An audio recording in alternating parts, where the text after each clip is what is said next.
Better Days to Come, Christmas Wishes from 1865. Because the surrounding forest came down into nearly every resident's backyard, the Ashland Committee, charged with finding a Christmas tree for the town's 1865 celebration, didn't have far to look.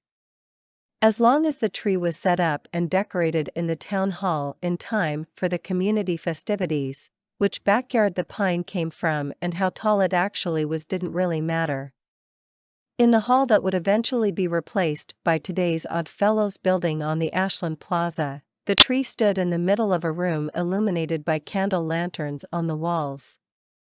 Decorations were simple.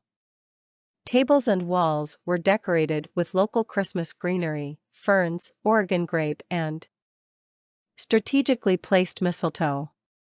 On the tree, strings of popcorn swirled up and down branches, along with twisted chains of colored paper in between. Tallow candles attached to the ends of branches would wait to be carefully lit and carefully watched, but only when the celebration actually began. Ashland was still a small village with fewer than 500 residents and only 16 businesses. And Russell, wife of one of those businessmen, a mother of 11 children and an active partner in the couple's marble carving business, was chosen at the Christmas organizing meeting to solicit money and buy presents for the children. She intentionally had not even been at that meeting. In order to avoid being given something to do, she said, "I stayed away but was appointed to the committee anyway." Initially she refused, claiming it was unfair to appoint someone who hadn't attended the meeting. Reverend Johnson, a Methodist minister and friend who stayed with the Russells when he came to town, persuaded Ann to give in and accept the appointment. Working with Catherine Thornton, wife of the owner of the Ashland Woolen Mills, the two women collected $40.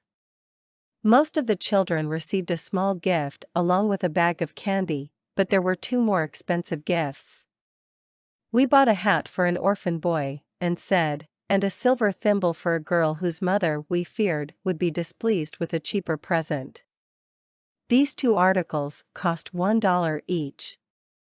The married women in town had conspired to give all their husbands a humorous gift to wear at the Christmas party.